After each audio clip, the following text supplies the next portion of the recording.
हमर परदेसी भैया सबके जहन अपन बेटा के बियाह दान करबऽ हेतनि तहन कहता कि नहीं बुझल हौ गाँव में तू छोट भैयारी छ, तोरे लऽ कऽ तऽ गाँव समाज छै।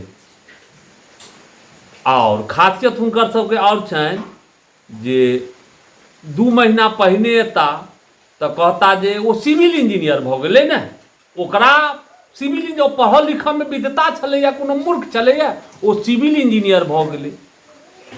फिर हुनका अगर कहि देबनि जे भाई साहब कोनो अगर पढ़ल लिखल में छलैया तऽ IAS IPS बनैबतहुँ तऽ नीक छलै। फिर ओकर 2-4 महीना बाद जहन एता तऽ कहता कि एहि बेर बुझल हक ओ नौकरी छोड़ि देलकै, आब तोरा बीटेक इंजीनियर कऽ लेलकै। तऽ कहबनि यौ भैया हे बीटेक इंजीनियर से तऽ बड्ड छै, बहुते रंग के इंजीनियर छै, केओ डॉक्टर किया ने अपन बेटा के बनबै छै यौ।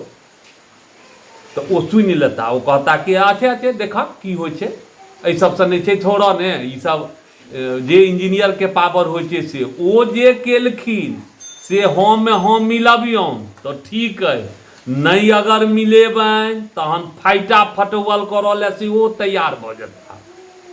कनिके दिन के बाद में वो जहन गाँव एता आ तऽ कहता बाहर में तऽ घटक तऽ माटि उखाड़ि लेलक, फल्लाँ बाबू आयल छलै, चिल्लाँ बाबू आयल छलै, आ गाँव में एगो घटक हुनका नहीं अबै। हुनकर चालि चलन तऽ सब गौआ बुझै छनि जे ई कतऽ तक छथि, तो अहाँ के ढाकी गपशप देनाइ चालू करता और मोबाइल सबके ग्रुप में देता जे हमर बेटा ई है, झूठे के हमर बेटा ई है, हमरा विवाह करबऽ के।